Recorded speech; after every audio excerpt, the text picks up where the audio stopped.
Se você viver sempre de acordo com os padrões, nunca saberá se foi você quem viveu ou se foi uma sociedade que viveu sobre você.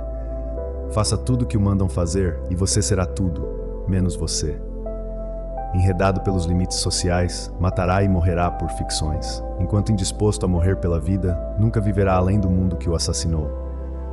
Aquele que ingressa ao mundo engessa-se dentro de modalidades mortais, com ringues intermináveis e combates por poder ilusório. Falece entre os polos de lutas sociais, que encenam a busca pela legitimidade de uma realidade que nem sequer existe. Quando preocupado com o exterior, mesmo o bem que o indivíduo faz é artificial. Nenhum valor há em suas ações, pois nenhuma delas é sua. Não há qualquer autonomia em seu comportamento, castigado que é por leis e olhares institucionais. O indivíduo precisa desobedecer a todas as instituições. O indivíduo precisa desobedecer a todos os mundos. Precisa desobedecer a todos os outros se almeja regressar a si. Crave o pé no chão com firmeza e suavidade. Haja como lhe parece justo. Não perturbe o espaço alheio.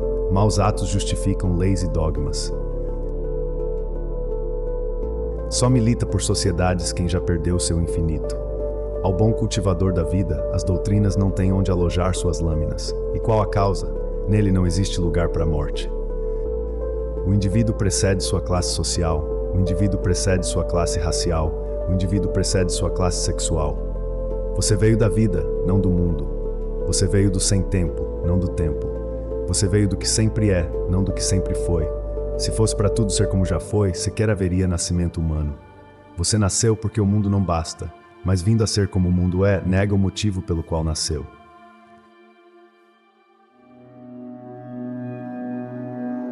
A chave está dentro da caixa. A caixa está dentro do armário. O armário está dentro do quarto. Tudo o que está fora se abarca por mais interioridade. Por que então se abrigar em outro interior além do seu? Se o indivíduo não sacraliza seu interior, resta-lhe a sacralização de outros externos, onde viverá sob a admissão de aparências consagradas, até descobrir que esse sagrado social é um exterior abençoado por ter a ele se transferido. É o seu próprio interior do qual fugiu. Por isso, nunca se deve empoderar algo que não seja a si próprio, e jamais se ocupar de outra unicidade que não a sua, pois todas as outras de si vieram. Todos se são antes dos outros, são divinos antes dos deuses aos quais servem. Mas para não se serem diretamente, para evitarem a culpa de um egoísmo premente, são servos das religiões que o culparam. São outros. O mundo nunca cessa de expandir seus próprios interesses sobre o indivíduo supostamente egoísta, que pretendem supostamente vacinar através de pátrias, partidos, deuses e outras egolatrias maiores do que aquela que o acusam de cultivar. Alguém sempre será seu dono. Seja então de si mesmo. Não siga ninguém, não obedeça a ninguém, nem coloque intermediários entre si e a vida, pois não há meios indiretos para o real. Pelos meios se proliferam ladrões. Quando se perde o grande caminho, surgem os reis vizinhos. Quando se perde o interior sagrado, surge a grande hipocrisia. Quando há desordem no reino, surge o patriota, o servo. Cresce o rebanho. A sociedade nunca soube para onde está indo. Ainda assim, todos nascem para servi-la. Bolhas sociais impedem o indivíduo de ir além. Afastam ele de sua realidade maior para servir aos propósitos de uma perspectiva social que o convenceu de ser a mais real do que ele mesmo. Sem consultar qualquer indivíduo, a sociedade elabora critérios de qualidade, exigindo que todos façam seu melhor, sendo impossível alguém fazê-lo, senão o melhor do que lhe determinou o critério, o melhor da própria sociedade. Assim, o mundo priva o universo de seu único propósito, que não é nenhum, para tragar o indivíduo aos vários cotidianos, que são os seus.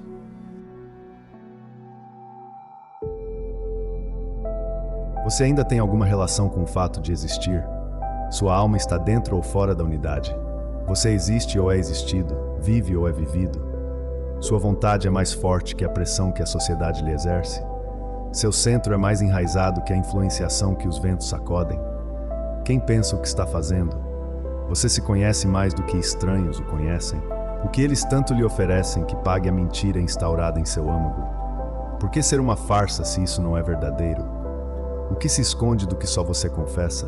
A quem quer enganar lá fora? Precisa de mais tempo, atemporal? Precisa de mais dinheiro, valor? Com que distância da vida o dinheiro fará rico? Com que longura da verdade o tempo fará eterno? O quão mais fundo consegue ir nisso que não é? Quantas vaias e aplausos o transcenderão de ser ninguém? Se alguém comprovar sua existência, você para de se esforçar? Se o testemunharem a toda volta, promete parar de tentar ser? Quanto tempo você aguenta ficar na cama sem tentar provar algo a alguém? O quão confortável é sua cabeça para que o travesseiro não a expulse? Quer que os outros de você gostem ou quer gostar de viver? Dói mais se distanciar da beleza ou da maquiagem? É pior envergonhar uma cachoeira ou um homem? Por que leiloou sua realidade se ninguém mais a procura? Por que ajudou o mundo a suprimir-se? O que deixou você deixar de ser? O que o enterrou antes da morte? Quantas assembleias ainda carregará por dia até o anoitecer? Quando se for sozinho, levará que companhia consigo? Que homenagem terá seu cadáver quando a multidão o apodrecer? Você amou o início ou o fim? Respirou o instante ou a duração? O que esteve dentro de seu coração habitou alguma vida? Você foi unidade ou numeração? Universo ou sociedade? Que época extinguiu sua eternidade? Quem agora irá ser o que você jamais foi? Quem será o que só você poderia ter sido? Lá se foi sua unidade sem sequer pretendê-la? Onde você estava quando se esqueceu de viver? Em que pesadelo adormeceu seu sonho? Para onde correu tão agitado entre ilusões? Isso o fez mais poderoso que um floco de neve? Em nome de que outro poder você se vendeu? Que caminho desviou do seu?